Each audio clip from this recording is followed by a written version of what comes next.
right, hello and welcome everybody to the second Rubber Match tier list after taking a look at Super Mario games based on my skill level. Today I'll be taking a look at video game controllers and kind of ranking them on how effective I think each one is, which ones I think have aged the best, and which ones I think to this day are the most comfortable as a collector of video game consoles. I will say before I get into this, I do not own any Sega systems, so I will not be ranking the Genesis, Saturn, or Dreamcast controllers. This tier list was also made in 2019, so you don't have any Xbox Series X, Switch 2, or PlayStation 5 controllers on here. But that's just fine, as I only own an Xbox Series X of those, and that controller is virtually indistinguishable from the Xbox One controller. So, with that, we're going to get started in this right away, and that will be with the NES controller, the one that got it all started and kind of moved video game controllers away from being that joystick format that we've seen in arcades, and then again with the Atari 2600. It's very basic. There's not much to say about it. You have the D-pad on the left side, start and select button, A and B button on the right. I think it lends itself very well to a lot of those 2D platformer games that were popular on the NES at the time. The simple control scheme makes it very easy for a new player to pick up.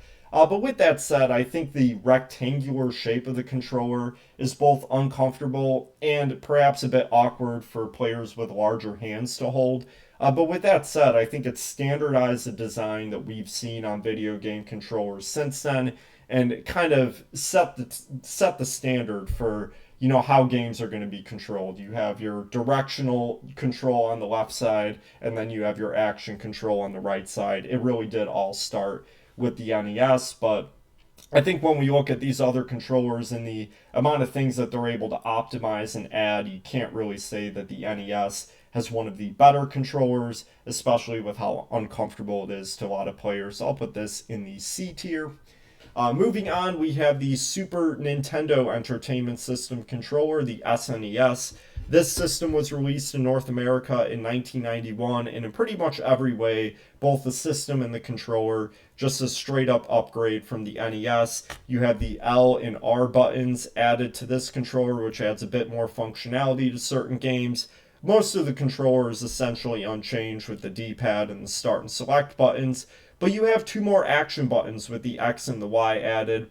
This is particularly helpful for 2D platformers where you need to sprint and jump at the same time. You kind of have to hold your hand in a bit more of an awkward position with the NES controller. The angled orientation of these buttons makes that feel a lot more natural with the SNES, and kind of this half dog bone shape that you got at the bottom is a much more natural shape for your hand to fit in. So I think this controller is just a massively improved version of the NES controller when it comes to playing those basic 2D games that you have on this console. So I'll actually put this in the A tier.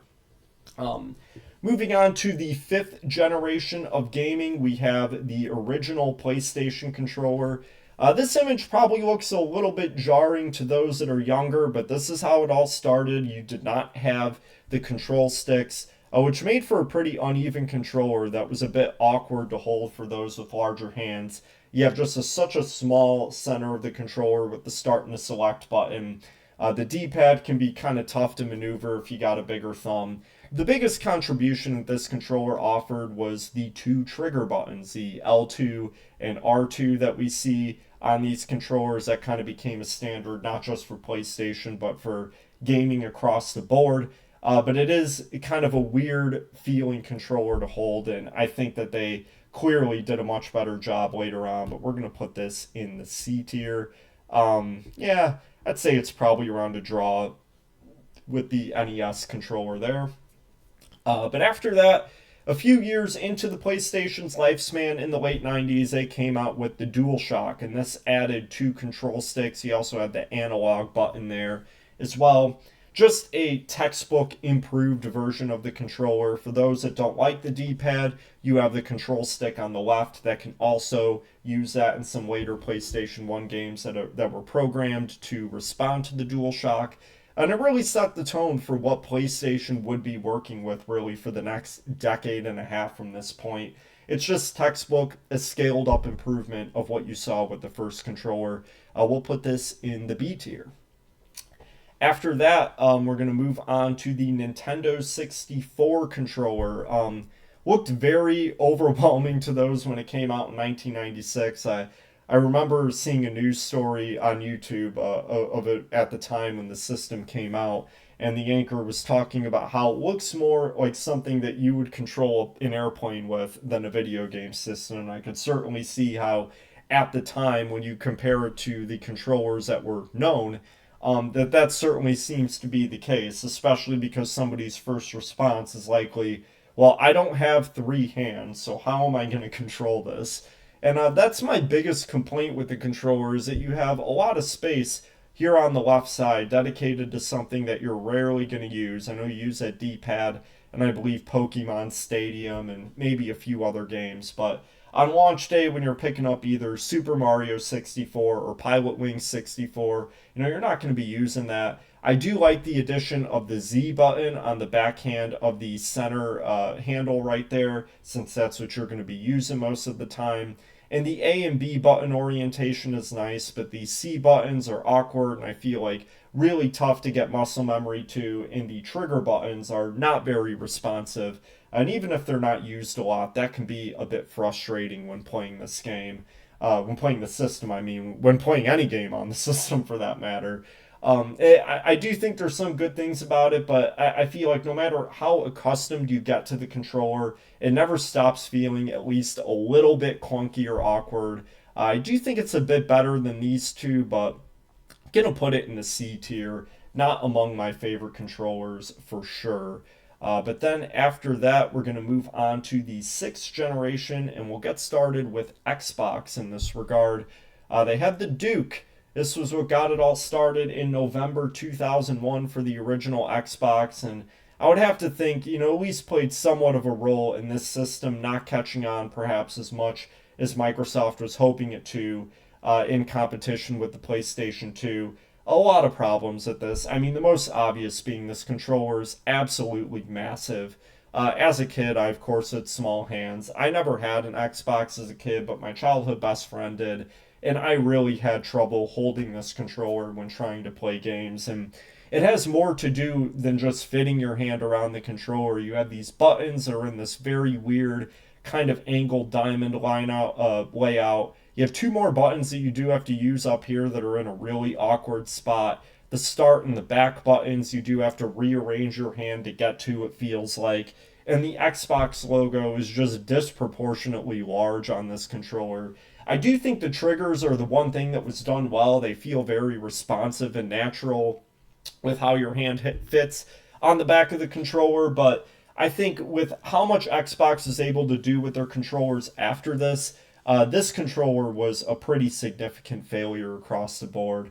And even if I personally am able to use it and don't think it's that bad, I think across the board for a casual gamer, it's impossible to get somebody into a system when this is what you're handing them.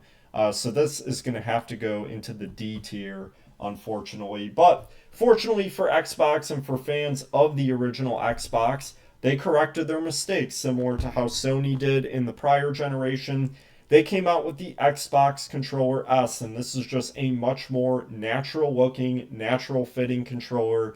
You have the control stick and the D-pad on the left side in a more raised position that's closer to your thumb. The logo in the center is much smaller and proportionate to the controller. And I think most importantly are the changes on the right side of this controller. Those two extra buttons are moved down closer to your thumb. They're actually accessible here. And then you have your action buttons that instead of that angled diamond layout that you see on the Duke controller, they're in a much more natural layout that players have probably gotten used to at this point from the PlayStation.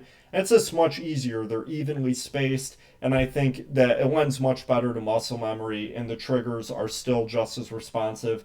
This is an excellent controller and one that I think set the tone for what Microsoft would be offering with their controllers in the future from here. So we're actually going to put this up in the A tier.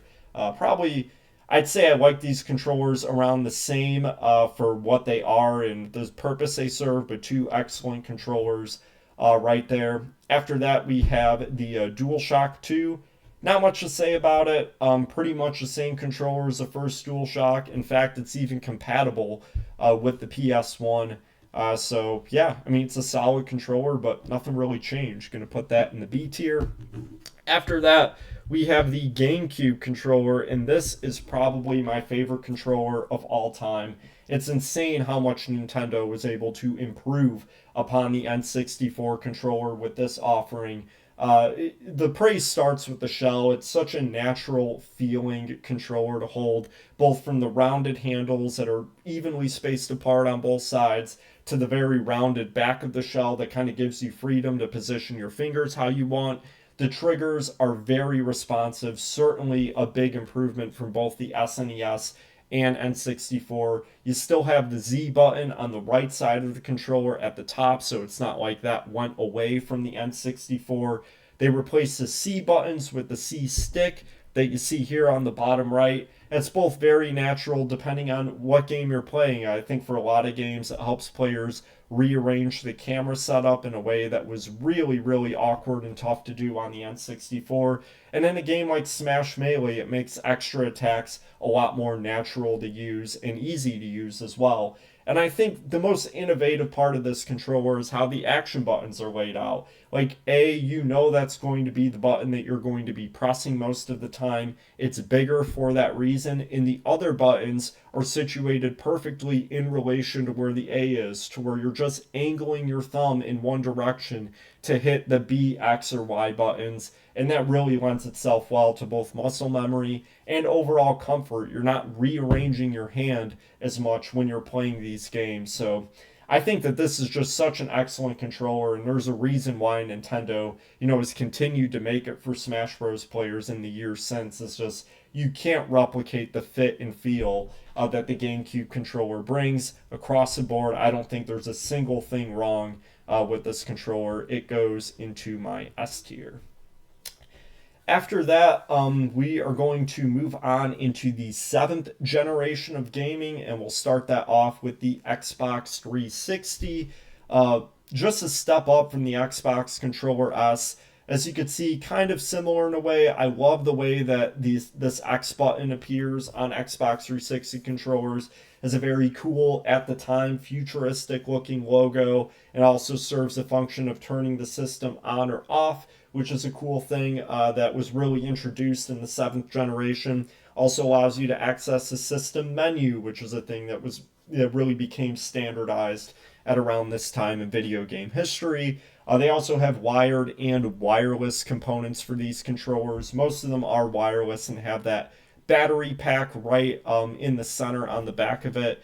That to me does feel like the big drawback and something that was certainly improved on the Xbox One controller. It does feel like that battery pack can kind of, crumple your fingers a little bit and get in the way.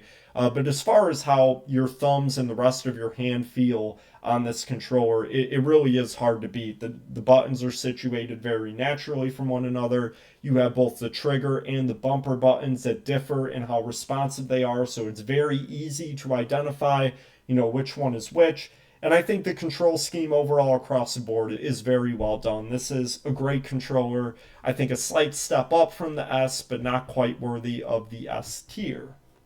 After that, we had the DualShock 3. Not much to say about it. Once again, very similar to what we see in the previous 2 installments of the DualShock series. The big difference with this one, of course, being the PlayStation button in the center. That kind of serves the same function as an X button does for the Xbox 360. Can power on or off the system, and you can also get to the system menu from there. Didn't really change a lot. Didn't feel like they needed to. It's a good controller. Put it in the B tier with the other 2 DualShocks. And then we have quite a polarizing one in the Nintendo Wii Remote and Nunchuck. Look, the Wii, I think, was great when it came out. I think it was awesome that it was a cultural moment. And I think with Wii Sports, this control scheme works amazing. And really with any games in the Wii series to which it really lends itself to what the control scheme is supposed to be, like it does a great job. But I think beyond that, when you look at trying to play really other games with the Wii Remote and Nunchuck, it feels unnatural, it feels clunky. The motion controls aren't always the most responsive. It does feel like, you're kind of battling against something other than the game when you're playing certain games with the Wii Remote and Nunchuck. And I'm not just talking about third party games. And look, I think that what they did in like Twilight Princess and Skyward Sword with the Motion Plus and the Mario Galaxy games is excellent in terms of implementing the motion controls, and conceptually it's great, but it doesn't mean that there isn't a part of me that wishes, a big part of me that wishes I was just playing these games on a regular controller. And it is frustrating that we made the Wii Classic controller, and then with some of these games like New Super Mario Bros. Wii, you're still forced to use the Wii Remote. Instead, you hold it sideways, and that just creates an even more awkward version of this controller, the NES. So I really do not like overall the feel of the Wii Remote and Nunchuck. I think there's merit to it when you're playing certain games, but when I'm playing a regular game on the Wii, I just wish that I had the option, if it doesn't exist, where I could plug in a GameCube controller, to just play with a regular controller. And Nintendo, I feel like, did a great job at solving this problem later on, but I don't think the Wii Remote aged the best when it comes to gaming controllers. Gonna put this above the Duke, but still in the D tier. Really not a fan of that. Um, After that, we're going to move on to the eighth generation, and that is with the Wii U Gamepad. This is probably a pretty polarizing controller for many. My hot take is that I love it. I think that this controller is excellent. It's innovative. It gave Nintendo the idea for the Switch before the Switch. It may seem a bit overwhelming when you first look at it, but I think when you pick it up, it's surprising at just how well it fits in your hand. You have the rounded back across the controller that allows your fingers to slide in a really natural spot when you're holding it. The trigger buttons are situated perfectly apart and in a very ideal spot for your index fingers to get to. The buttons on the right side of the controller are very well laid out. And of course, you have a screen. Like, not only can you play without a TV, but in a lot of games, whether that be Super Mario 3D World or Captain Toad Treasure Tracker, you're given extra things to look at by using the screen, which also comes with a stylus. I think that stylus is particularly effective in games like Super Mario Maker, where it makes constructing the levels feel very natural and intuitive. This controller just has so many functions, and I think it's insanely underrated because it may not seem like the most practical, but we're living that era right now with what the Nintendo was able to do with the Switch, and this is just the birth child of that. And I think looking back at it, it's insane how well it still fits, how cool the functionality is of the screen, which also acts as a touch screen. You also have the mic in there as well. Some games will have you blow into the mic to activate certain things. It's just so cool how interactive the controller is, and I think it does a lot of the things that maybe the Wii Remote and Nunchuck were trying to do with interactivity, and really makes you feel like you're more a part of the game than you have been before. I'm going to put this at the top of the A tier. I'm a big fan of the Wii U gamepad. After that, we have the DualShock 4 PlayStation 4 controller. I do think that this is a noted improvement over the other ones. You notice the handles are a little less fat and a bit longer. That was my biggest complaint about the previous DualShock controllers, is that they could still feel a bit awkward with the shorter handle, and then you have kind of the larger control sticks that kind of cut in to your grip on the controller. The DualShock 4 does a great job at addressing that. The handles fit around your hand a bit better, and the control sticks are smaller and kind of more centered to the controller, which I think is a great feature. Other than that, the D-pad, the triggers, the buttons are unchanged. I also love the feature that you have on the light of that is facing outside on the PlayStation 4 controller that allows you to see which player is what. If you're player 1, the light will shine blue. If you're player 2, the light will shine red, so on and so forth. I think that's just a really cool kind of hidden feature. And then, of course, there's more features within the controller that really make it feel more intuitive and interactive than before with the previous ones. And it finally feels like, PlayStation took that step up. There's more feedback with it, more comfortable. and I think it really lends itself well to the massive library that the PlayStation 4 offers. It really fits with just about any game. I'm going to put this as well, right up there with the gamepad in the A tier. Um, After that, we then have the Xbox One controller, and I would say that my opinion for this pretty much matches my opinion for the Series X. Very, very similar controllers. I think this is just Xbox, making that final step and figuring out the optimal controller. Like I said, my one complaint on the 360 was a battery pack. Now it's simply part of the controller where it's, a flat back and you just slide off the top of it and the batteries fit in right in there. There's really no part of this controller that doesn't feel incredibly comfortable and natural and intuitive. I think it's just a natural progression of Xbox figuring out the little problems with each controller that they had and making improvements from there. And this is the best version of it yet. And I think the Series X reflects that as well. I'll put that in the S tier. Then we have the Nintendo Switch Joy-Cons. These are really fun. Of course, they kind of serve two functions. You could use them as a motion control. There's some games where you could even kind of have it function as a two-player game, and you can only use one Joy-Con as a single controller, which I think is pretty wild and is cool. And while I don't feel like that's a way that I want to play a game, it's cool that it's possible and that the controller that the system comes with can be converted into two controllers. But of course, you can also slide the Joy Cons inside the Switch grip and make it a more traditional controller. And I think it's really cool that Nintendo gave the option to do that, even if it doesn't feel the most natural when you're playing with it that way. And that's, of course, why the Pro controller exists. But I think for the amount of functionality that the Joy-Cons have, of course, you do have the issue with the Joy-Con drift in some controllers, but this is an extremely versatile and impressive controller that can do just about anything. So it's hard to not put this, in the A tier, at least somewhere within these top three.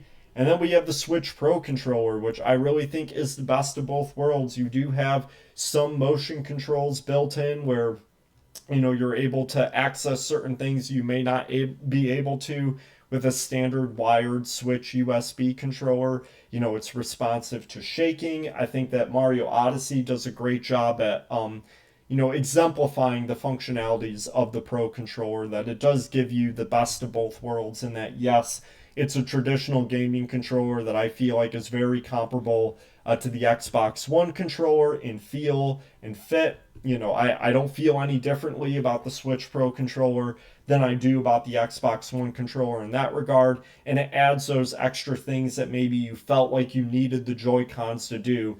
This is, of course, a pricey controller, but I feel like if you're a hardcore gamer who loves the Switch, it is the best option, and it is just across the board a fantastic controller. Nintendo's most functional yet. Even if I still like the GameCube controller a bit more, I'll also put this in the S tier.